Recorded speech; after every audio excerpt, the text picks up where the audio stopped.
Hello, everybody. This Thanksgiving week in the United States, we've been, as always, perhaps in America, a little insular, trying to digest the implications of the Trump victory, what it means for America and what it means for the world. One man who is anything but insular or parochial, inward looking, is my guest today. Kishore Mahbubani is one of Asia's leading diplomats and thinkers and writers.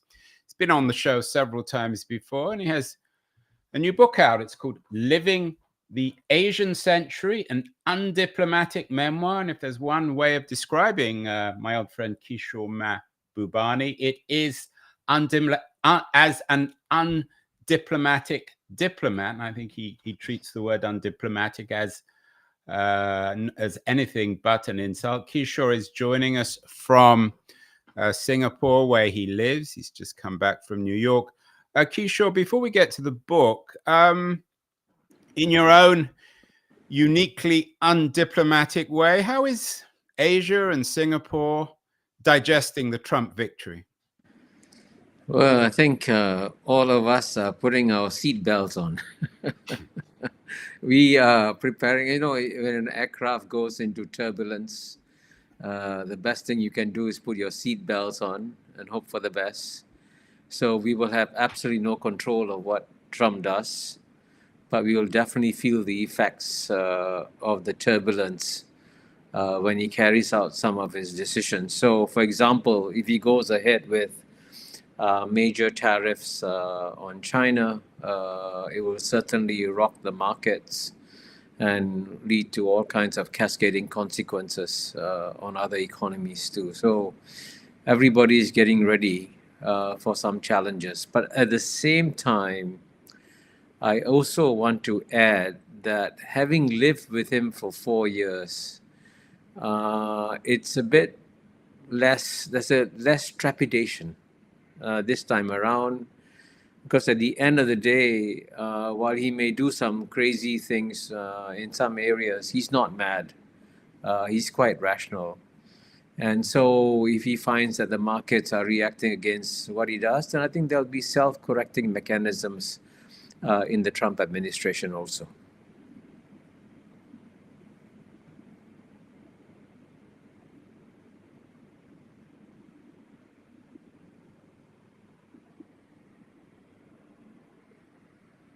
Andrew?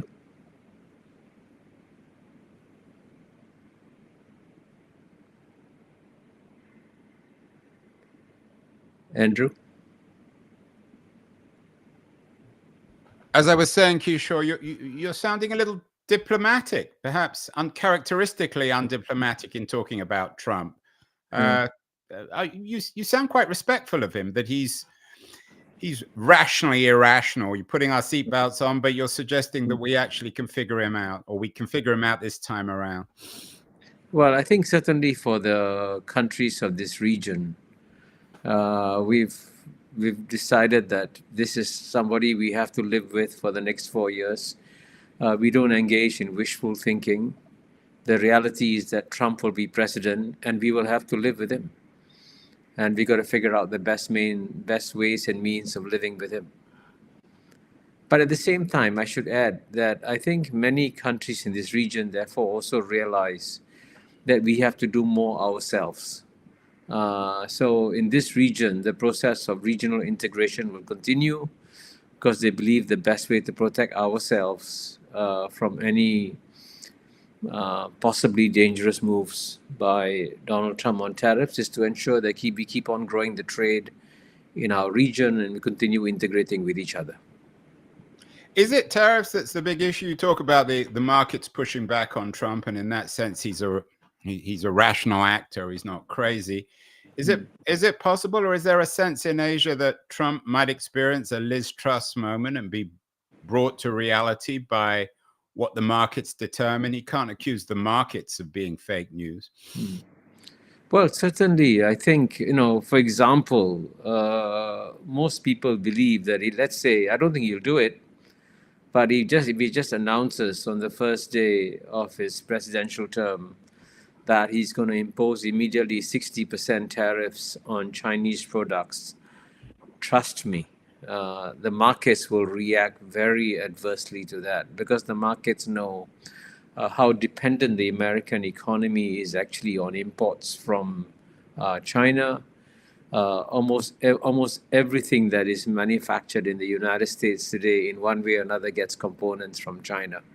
There's a very deep interdependence there that most people are not aware of.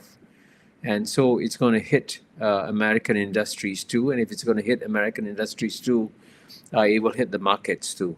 And so I think there are, in that sense, some checks and balances on what he can do and what he cannot do. I'm not an expert by any means on this, but of course one reads a lot about China and the Chinese response. Some of the stuff I've been reading suggests that the Chinese actually weren't unhappy with the Trump victory, and in a sense he provides tariffs with or without radical tariffs. He provides a little bit more coherence than perhaps Biden or Harris. Is there any truth to that? How I know you're in Singapore and you can't speak on behalf of China or the Chinese people or the government, but what's your sense of how the Chinese are responding to the Trump victory? Well, I think let me make a statement that might startle your audience a little. I hope it's undiplomatic, Kishore. Make it as undiplomatic as possible, please. By far, the most sophisticated geopolitical players in the world are the Chinese leaders. By far. Because they're not thinking about just tomorrow. They're always thinking of where they are headed for in the next 5 to 10 years. So they are always thinking where they want to be 10 years from now, and then they carry out various measures to ensure that they head in that direction. So, for example, many years ago, they anticipated some kind of containment policy by the United States, and so they went out of their way to integrate themselves with the countries surrounding them. So, for example, I live in Southeast Asia, in ASEAN. Can you believe it? In the year 2001, China proposed a free trade agreement with ASEAN. In fact, even though ASEAN is a pro-Western organization, no Western country proposed a free trade agreement, but China did so. And the result of that was that China's trade with ASEAN, Southeast Asia, went up from 40 billion in the year 2000 to 975 billion by 2022, making it the world's largest trading relationship. That's an example of long-term thinking that paid off. And in the same way, all these initiatives that the Chinese have launched, the Belt and Road Initiative, the New Development Bank Initiative, the Asian Infrastructure Investment Bank Initiative, these are all initiatives that are tying the world to China in many ways substantively. And so they knew that if a very difficult American president came along, they had to make sure that they had substantive ties with the rest of the world to protect themselves from such an American president. So, and of course, in the case of Donald Trump, they have very complex cost-benefit calculations. They know that Trump will apply a lot of bilateral pressure on China, but at the same time, Trump will also alienate a lot of the allies of the United States of America, because he sees allies not as assets, but as liabilities. So all the efforts by the Biden administration to try and get the Asian allies to counterbalance China will be washed away to some extent by Donald Trump. So we know that costs and benefits for the Chinese when Donald Trump takes over. You talk about the Chinese playing a long game, but what is that long game, Kishore? There are perhaps two narratives, certainly in the United States. The dominant narrative is you know it all too well, the Cold War 2.0 narrative that of Xi and his totalitarian ambitions to control not just China, but the world. With the war drums around Taiwan. And the other narrative, I guess, is of China becoming the dominant economic and perhaps even political player in the 21st century. Those two narratives aren't always compatible. What's their game? Is it Xi's game? Who's even playing the game these days? Well, one thing I want to say, another startling thing for your American audience, that which they should be aware of, is that there are 8 billion people on planet Earth, and the United States only represents 330 million people. The 330 million people in the United States of America have been captured by a very negative portrayal of China, and believe that China is out to dominate the world and China is a threat to the world. And one thing that Americans should do is travel around the world and see how the rest of the world views China. And they'll be surprised to discover that almost no other country shares this incredibly negative view of China that the Americans have developed of China. And Americans have isolated themselves from the rest of the world with their characterizations of China. Because if you look around the world substantively, most countries in the world are stepping up their links with China. I And mean, not, what about major neighbors, Japan and India? Do they have a more optimistic view of China than the United States? no, I think it is, by the way, when you live next to a country that used to be a mouse, small mouse, and remember in the year 1980, the US economy was what, 10 times the size of China. Now it's only 1.5 times bigger. So in the region, the elephant has become a mouse. So the mouse has become an elephant. And trust me, of course, every neighbor of China is concerned about China's rise. But the question is, how do you manage China's rise? And the United States has decided to demonize China and put China completely in the negative ledger. But you will find that countries, all the neighbors, including, by the way, the two countries you mentioned, Japan and India, have actually stepped up their trade links with China. And India and China, as you know, have had a very bad relationship since June 2020, but they have now tried to normalize their relations with China. So most countries in the world have normal, traditional bilateral relations with China. They're not necessarily, how do you say, pro-China, but they're certainly not anti-China. They see China as a reality that we have to live with. So the American perception of China is not shared by the vast majority of the world's population. And I'm surprised how few Americans are aware of this huge reality that Americans have isolated themselves with their demonization of China. There's always been a strong isolationist wing within both American political parties, also within culture. But what strikes me is that many liberal observers of China, we've had many of them on the show, people like Orville Schall, you're all too familiar with his work. They're also deeply fearful of Xi's centralization of power, the kind of system that he's building, and the treatment of many minorities in China. Are they just, are they being, are they articulating something that's true, or are they just anti-Chinese and paranoid like the rest of the Americans, Kishore? Because historically, people like Shah have always been rather sympathetic and hopeful about Chinese development. Are you suggesting that really most Americans are just patronizing or ignorant about China? Well, it's interesting that you should mention Orville Schell, because a few months ago I had a very interesting debate with Orville Schell at the Asia Society in New York. You can watch the video on YouTube. And by the way, this had almost 1 million views on YouTube. My debate with Orville Schell. I think the debate I had with Orville Schell, I think, brings out very, very well the gap between the liberal American perception of China and the rest of the world's perception of China. And certainly the liberal Americans had some very unrealistic expectations of China. I mean, when they believed that if China integrated itself with the world economically, it would then become a carbon copy of American liberal democracy. Now, that was a bizarre hope, because, China is the world's oldest continuous civilization. It's 4,000 years old, or plus 4,000 years old.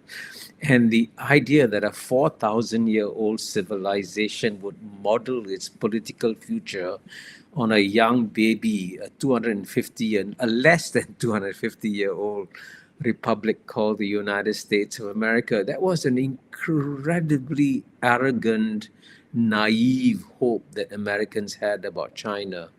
And of course, this arrogant, naive hope has been shattered because China would never have become a carbon copy of the United States of America. And here, if you want me to make another provocative point, it's a huge mistake that Americans are making to demonize Xi Jinping, the person, because the Xi Jinping, by the way, just so that everyone in the United States knows, is treated with great respect by most leaders in the world. When you watch him in his interactions with other leaders in the world, they realize he's one of the more competent leaders of the world.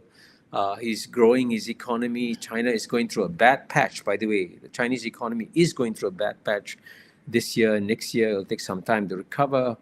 But overall, it's still going to grow by 5%. And if you look at the real economy of China, the real economy of China is investing in the industries of the future to a far greater extent than any other leading economy in the world, whether it's in electric vehicles, batteries, solar panels, batteries, everything. China's investing in the future. So I think it's better to treat China as, frankly, as a serious competitor and not demonize it either way. What kind of intimacy exists in your view, economically, culturally, between the United States and China? They seem to be doing an odd kind of dance. In economic terms, it seems that the two dominant themes over the last 30 or 40 years, on the one hand, a radical improvement in the quality of life and living standards in China, and on the other hand, this crisis of what used to be the American working class and what you would call it now increasingly an unworking class. Is there a dance of, is it a zero-sum game in some ways, Kishore, between the US and China? Can they both win in the 21st century? Absolutely. I believe that the United States and China can and should both win in the 21st century. That's been the message of my book, Has China Won You? And also the message of my latest book, Living the Asian Century. Because at the end of the day, if you look at our world, Andrew, there are so many common global challenges that the world faces, okay? And number one being climate change, of course.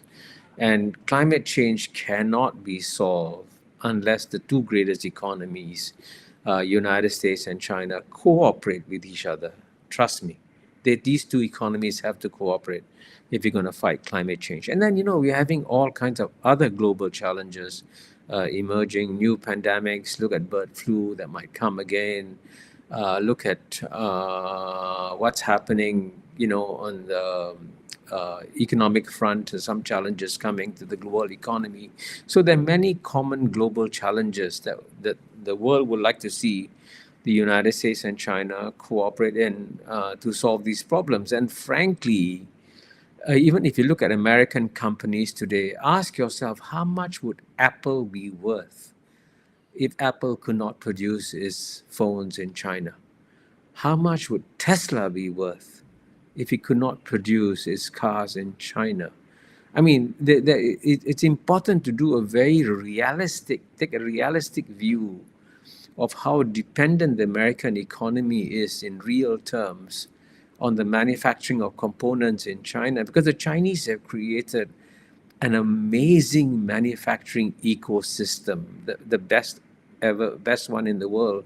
And I'm sure you've heard of Adam Tooze, this British he's a Columbia University Columbia University, and he just gave a lecture recently in Zurich where he said the first China shock was the one you mentioned, when China suddenly introduced lots of new manpower into the global manufacturing system. And it is a fact that many workers in the United States and Europe lost their jobs. And frankly, what they should have been provided with should have been worker retraining assistance, but they were not, sadly. And that's one reason why they lost their jobs. But he's now saying there's a second China shock that's coming, where the only way for the advanced Western economies to develop is now to copy China, because China is ahead in manufacturing. Now, can you believe it? That you used to be worried about the Chinese stealing intellectual property, stealing, intellectual property assets from the West. Now the West, he says, will have to copy Chinese intellectual property if it's going to succeed and grow in the coming decades. That's how much the world has changed. And this is why my goal is to give my American friends a more realistic view of the world that we have today, rather than the mythical view that dominates the description, the portrayals of China in the American liberal media. It's enormously controversial, Kishore. And let's get to your undiplomatic memoir, Living the Asian Century. Of course, you weren't born in the Asian century. Tell me about your origins. Where were you born and when? Well, I was born in October 1948 in Singapore, which was then a British colony. And of course, when you're born and then I lived in a British colony till I was, 15 years old. I can tell you that as a child in the British colony, I believe very deeply and very sincerely that I, as an Asian, I was intellectually, culturally inferior to the white man. And that I, as an Asian, could never be as smart as the British who were ruling Singapore so effortlessly. So the sense of inferiority that Asians felt was very, very deep in the middle of the 20th century. But what's amazing is that in my lifetime, and this is why I call it Living the Asian Century, in my lifetime, I've gone from the Asians feeling inferior to the West to feeling equal to the West, to now a situation where many Asians believe that in a level playing field, let's say in an Ivy League university in America, the Asians can outperform everybody else. So this is an amazing journey that Asians have traveled just in my lifetime, to go from feeling culturally inferior to feeling culturally equal, and now feeling maybe we can do better than anybody else in the world. That's a remarkable journey that many in the world are not aware of, that the vast majority of the world's population, which are Asian, by the way, Asians make up 55% of the world's population. That's a remarkable journey that has taken place. And my book tries to explain how that happened. Is there something about the British colonial experience which you think compounds that sense of cultural, economic, political inferiority that you experienced growing up, which you've now thrown off? Or is that just a feature generally of colonialism? Presumably, all colonizing powers, European, North American, even Chinese, bring out the same sense of inferiority. Oh, certainly. I mean, when I look back, I'm ethnically Indian. And, it's hard to believe that 100 years ago, in the year 1924, 300 million of my ancestors in India could be effortlessly ruled by 100,000 Englishmen. And how did this 100,000 Englishmen rule over 300 million Indians? By making them feel, hey, you're inferior. You're not as good as us. We have the right to rule, and you have the obligation to accept our commands. That's amazing. That's, colonization, the most successful colonization is mental colonization. And lots of many Asians were mentally colonized. And so what I describe is how we were mentally colonized and how we escaped this mental colonization. And now it's amazing that, Singapore, when I grew up as a child, had a per capita income of $500, same as Ghana in Africa. And today our per capita income, $88,000, is much higher than that of the United Kingdom, our former colonial masters. And as you know, when Boris Johnson and Liz Truss were running UK after Brexit, they said, well, our dream is to make UK the Singapore on the Thames. So Singapore, we went from being a country that was colonized to becoming a role model for the United Kingdom. That's an amazing journey that Singapore has taken, which I document in Living the Asian Century. And you obviously get particular pleasure out of that, Kishore. Is there a certain kind of ironic justice to this, that the British have always patronized you? I mean, they are a very patronizing group and a very patronizing culture. That the experience in Singapore has turned this all on its head. Do you get a particular kind of satisfaction out of it? Well, I think to be fair, the British have become less patronizing. As you know, the UK is in a very tough spot as a country. I mean, Brexit, they committed economic suicide by going through with Brexit. And I don't think the British are anywhere as patronizing as they used to be. And I want to emphasize, by the way, I have a lot of British friends whom I respect a great deal. And many of them, by the way, enjoyed and appreciated my memoirs. I mean, for example, Martin Wolf of the Financial Times. Yeah, who's a friend of mine. Gave me a ringing endorsement of my memoirs, and he felt that I described the Asian journey as well as I could. And I want to emphasize that we in Asia, we are not anti-Western. We want the West to do well. We want America to grow and thrive. We want the European Union to grow and thrive, because frankly, the world is better off with strong, thriving economic engines rather than the sputtering economic engines that you have today in the EU and in the UK. That is not good for the world at all. We want EU and UK to recover their economic growth. And what is shocking is that even though ASEAN, the region I'm in, our GNP is only 1/5 that of the European Union, but in the decade 2010 to 2020, ASEAN added more to global economic growth than the European Union did. Now that shows how much the world has turned around. Your narrative that you lay out in Living the Asian Century is also the narrative of Singapore. You were born poor and you've become a very distinguished diplomat, somebody who spent a lot of time in the United Nations, very successful writer, many particularly provocative and important books. Do you see your own life and the life of Singapore as intertwined? Do you see yourself symbolically as a kind of personal Singapore, and Singapore as a model for a Kishore Mahbubani kind of life? Well, I think the Singapore success, I mean, clearly has been exceptional. I don't know of any other country that has gone from a per capita income of $500 to $88,000 in one lifetime. That's an amazing journey, by the way, that Singapore has undertaken. But I think it's important to see the Singapore story as being part of a larger Asian story that began a long time ago. If you had asked the architect of Singapore's economic miracle was a man that many people have not heard of. His name is Dr. Goh Keng Swee. And I know Goh Keng Swee had a particular influence on you. You write extensively about it in the memoir. He was a remarkable human being. He was so well-learned, so knowledgeable, and he asked himself a simple question: who were the first Asians to succeed? And the obvious answer, it was the Japanese. And why did the Japanese succeed?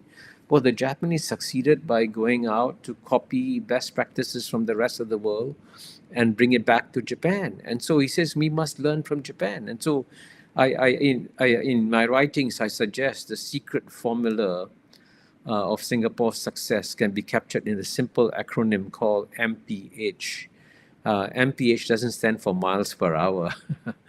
MPH stands for meritocracy, the selection of the best people to run the society; pragmatism, where you copy the best practices from any other country; And H stands for honesty, which of course is the hardest thing to do. And one of Singapore's Yeah, I take your point, Kishore, but you seem to be dodging the question a bit.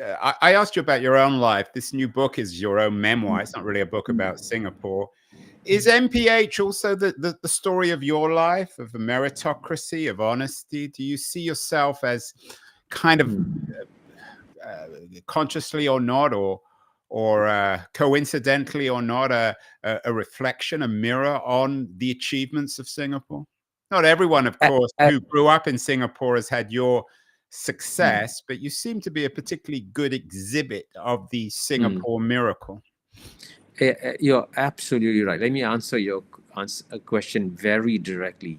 Yes, I am a huge beneficiary of the success of Singapore. But also a product. I mean, you're not just a beneficiary. No, yeah, exactly. But you see, but remember, when I grew up as a child, when I went to school at the age of 6, I was put on a special feeding program, and I had to go into the principal's office at recess time, and there was one pail of milk with one ladle, and all the 12 technically undernourished boys like me had to drink from the same ladle, the milk from a pail of milk. So that's where we came from. We didn't have a flush toilet. I live in a neighborhood where gangsters would fight each other with broken beer bottles. I described how I had to go to a coffee shop to bring back my father after he had fought with somebody with a broken beer bottle.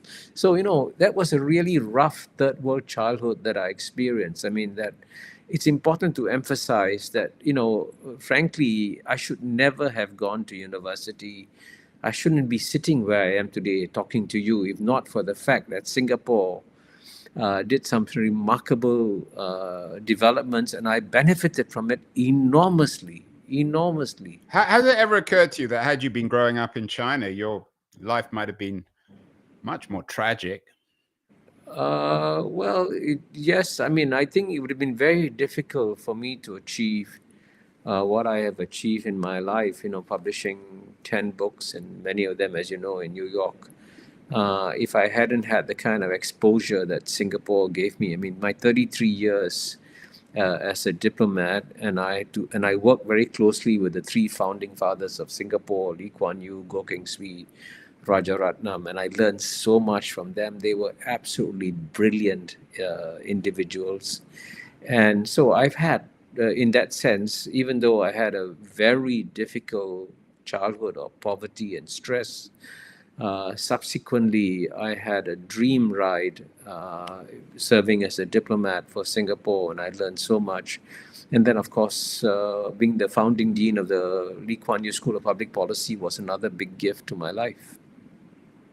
Singapore, of course, is also, as you know, as well as anyone, an enormously controversial place. As you know, it's an economic miracle. I think it's the richest country now in the world, certainly the highest GDP, economic miracle.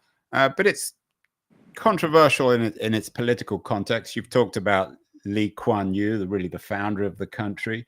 Lots of criticisms of him and the system, that it isn't a democracy. You and I have talked about this previously.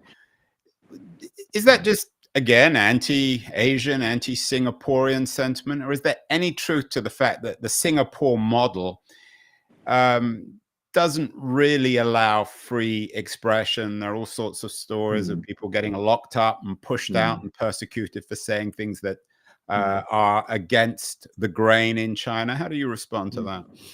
Well, I'm really glad you asked that question, Andrew, because the important thing I want to emphasize is that Americans must give up looking at the world in black and white. But it's not just Americans, Kishore. No. It's actually, frankly, it's mostly Americans, because Europeans, in that sense, understand nuances better. They have lived through lots more in their history than Americans have. And many American liberals tend to portray the world in black and white terms. So Singapore was never a complete dictatorship.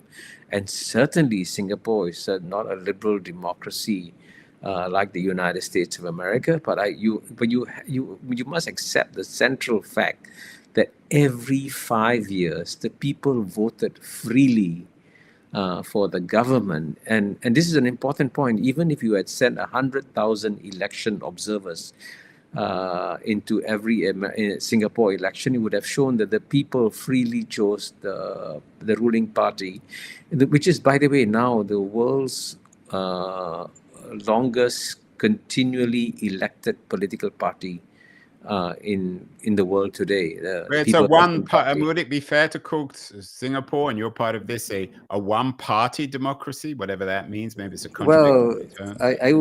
I would ask you to look at the headlines in the front page of today's Singapore Straits Times, where the Prime Minister, the new Prime Minister of Singapore, Lawrence Wong, who we are lucky we've always had good prime ministers, says openly that there's a danger of the PAP losing to the opposition. So I mean, it is the opposition has been steadily gaining ground in Singapore, and the ruling party cannot win 90 to 95% of the votes. I think if it gets 60%, it's very happy. You know, it's not. There is a very determined group of people in Singapore who support the opposition. So it is, in that sense, a competitive political system in which the ruling party has to work hard to gain the support of the people, because they do not control the votes that go into the ballot box. That's the people who decide. Does Singapore, in your view, offer a model for the developing world? I'm not sure that's a particularly politically correct statement these days, but for countries, particularly in the South, in Africa, in Latin America, and other parts of Asia, seeking to emulate the Singapore success, the Singapore miracle. Is the Singapore model, Kishore, different from the Chinese one in political and indeed economic terms? Oh, it's hugely different from the Chinese model. Hugely different. You know, in China, by the way, they don't have elections every 5 years to select their leaders. They have their own, by the way, within the Chinese Communist Party, they have a very competitive political process that leads to the selection of leaders. They have a amazing, powerful meritocratic selection process within the Chinese Communist Party, but it's a very different model from Singapore, which is, by the way, closer to the Anglo-Saxon models of governance. If you look at the institutions of justice in Singapore, they're very much modeled on British and to some extent American systems of judicial systems. And here I want to emphasize, Singapore does not project itself as a model, but it is a reality. Whenever I travel around the world, and I travel around the world a lot, as you know, Andrew, so many countries want to find out why has Singapore been probably the most successful state in human history, because no other state in human history has lifted the living standards of its people as quickly and as comprehensively as Singapore has done so since its independence in 1965. You know, it's amazing, the Singapore success story. You know, I used to know the head of UNICEF. You know, he told me once, James Grant, he said, Kishore, don't talk about how you increase the economy of Singapore. Talk about how you reduce the infant mortality rates of Singapore faster than any other country has done in human history. Its social achievements are absolutely amazing. So in terms of, you know, we provide housing to 95% of the world of our citizenry own the homes that they live in, which is remarkable. You know, this is public housing on the best in the world that we have in Singapore. So there are many extraordinary achievements that Singapore has had that many other countries want to copy, and Singapore doesn't market itself. But I can tell you, wherever I travel, they keep asking me the question, what can we do to achieve a Singapore on our soil? Is the Singapore model compatible with the one being developed perhaps in South Korea, but also particularly in Taiwan, perhaps a more democratic, but an untidier model? How would you compare what's happening in Taiwan with what's happened in Singapore? Taiwan, of course, is also in its own way an economic miracle, but perhaps it's politics, and obviously it's the complexity of its relations with China distinguishes it from Singapore? Well, I mean, the important thing to emphasize is that Taiwan is not recognized as an independent country by the United Nations, as Singapore is.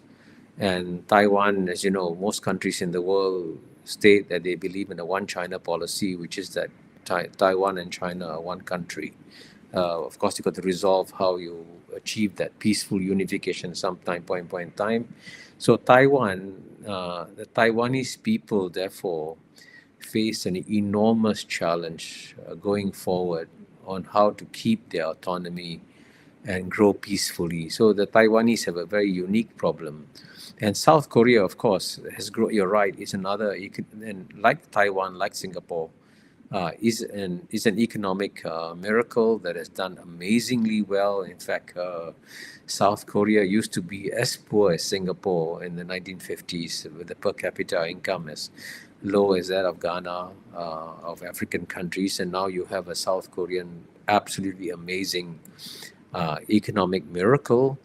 But the one thing that the South Koreans are trying very hard to achieve is some degree of political stability. Because unfortunately, and this is a very sad story, many South Korean presidents, after they leave office, have gone to jail, which is sad. It's a sign that it hasn't achieved a certain degree of political maturity, in terms of handling political transitions.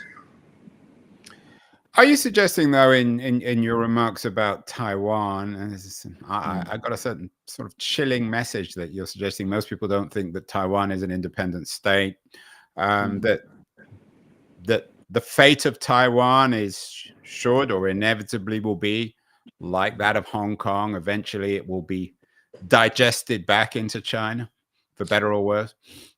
Well, I mean, I'm not giving a chilling portrayal of Taiwan because even the United States of America does not recognize Taiwan as an independent state.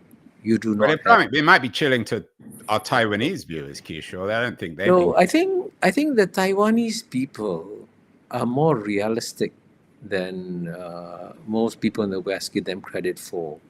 You know that survey after survey will tell you that the Taiwanese people are opposed to the independence movement. They know that it is not realistic for Taiwan to become an independent political entity. I can tell you, I was in Taiwan, incidentally, a few months ago, and I gave a speech there, and I said that one of the blessings that the Taiwanese people have is that their passport has the name Republic of China, not Republic of Taiwan.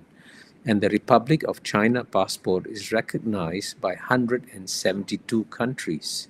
And they can travel to 172 countries, the people of Taiwan. But if they throw away the Republic of China passport, which is based on the assumption that Taiwan and China are one country, and you replace it with a Republic of Taiwan passport, the Taiwanese will be very lucky if a sprinkling of countries recognize Taiwan as an independent country. And there's certain geopolitical realities that you cannot escape. And one of the lessons we have learned from recent times is that if you want to avoid wars, you must be geopolitically realistic. And let me just give you a simple example of our current Ukraine war, and certainly the Russian invasion. Yeah, I was going to ask you about Ukraine. Yeah, the Russian invasion of Ukraine is illegal. It should be condemned, no question whatsoever. But when the West imposed sanctions on Russia for its invasion of Ukraine, the West should have noted that 85% of the world's population did not impose sanctions on Russia. 85%. In fact, many in the rest of the world, including China, India, and lots of third world countries, increased their trade with Russia after the Ukraine war began. So you must therefore develop a realistic understanding of the real balance of power in the world if you're going to achieve peace in our world today. And certainly, it's very important. I say this as a friend of the people of Taiwan. I don't want them to be at war. I want them to have a happy, peaceful future. But to have a happy, peaceful future, they have to be geopolitically very realistic about what they can do and what they cannot do.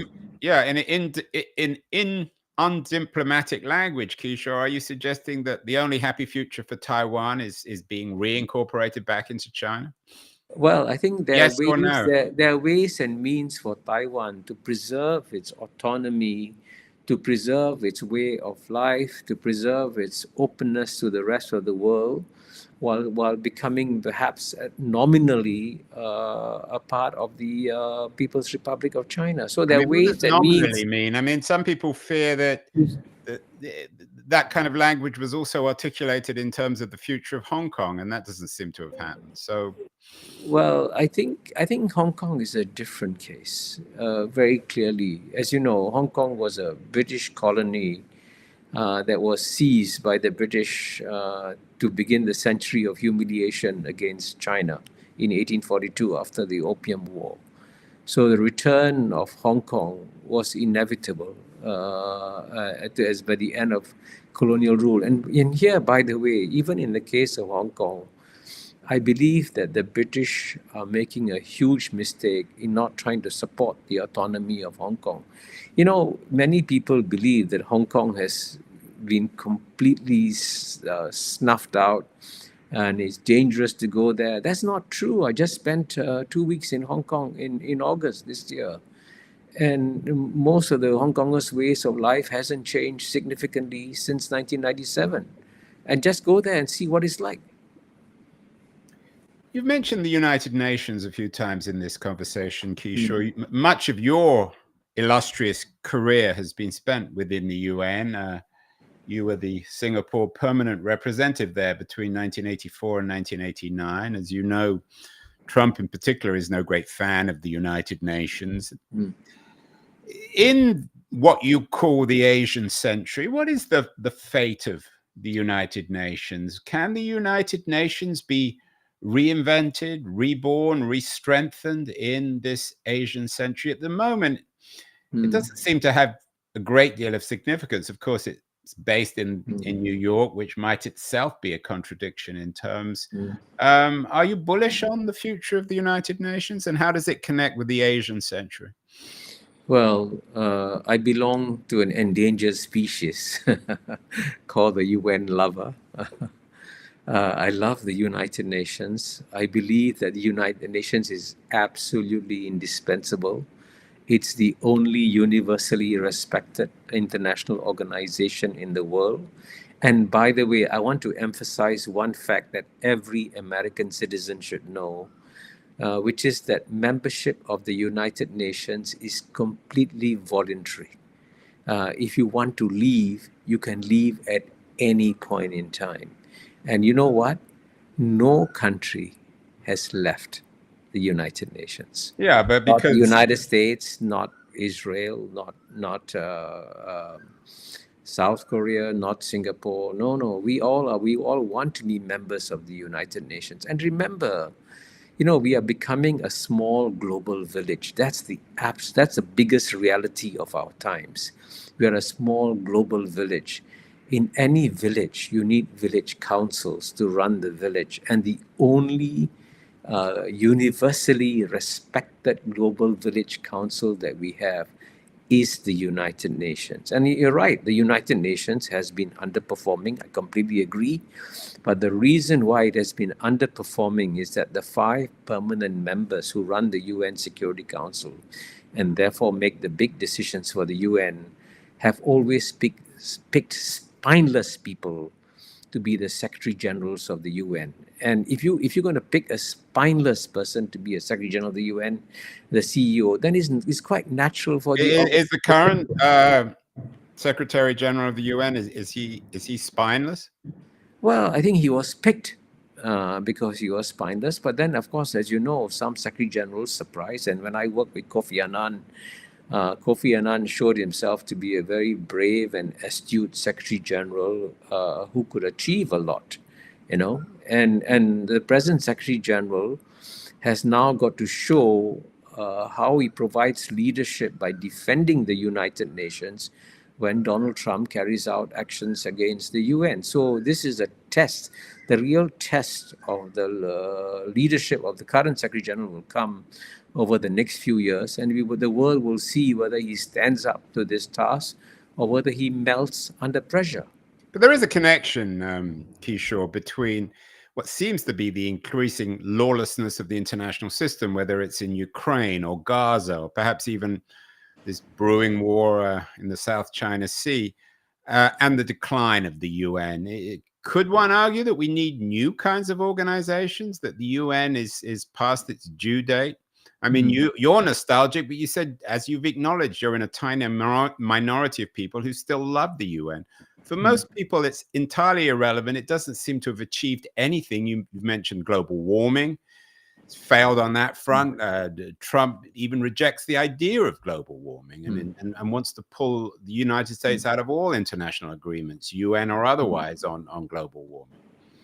Well, I must tell your audience that I'm not a pessimist about the future of the world. I don't agree with your assessment that the world is becoming more lawless. If you look at it statistically, despite the wars in Ukraine and Gaza, which are very painful and very should be stopped as quickly as possible, still the long-term trend is that less and less people are dying from wars. And by the way, I want to emphasize this fact that even though the greatest changes of power are taking place in East Asia, especially with the emergence of China, we have seen no major wars in East Asia for 45 years. So there are many parts of the world that are managing to grow and develop without fighting wars. So it is not true that the world at large is becoming more lawless. And actually, if you look at it objectively, thanks to the United Nations, by the way, we are adopting all kinds of new conventions that are now regulating how we collaborate in many areas, like in intellectual property, for example. It's a UN organization that determines how we collaborate on intellectual property. And soon, by the way, the world will have to find ways and means of regulating artificial intelligence. And I guarantee you that when you have a new convention, global convention, on how to regulate artificial intelligence, it will be endorsed by the United Nations General Assembly, because that is the only universal body that can legitimize global decisions. So there are many parts of the world are still functioning very well. And so in Asia, most Asians are actually very optimistic about the future. You want to meet the most optimistic young people in the world, come to China, come to Southeast Asia, come to India. And I'll give you one statistic so you understand why we are optimistic in these, what I call the CIA countries, China, India, ASEAN. The total population is 3.5 billion people.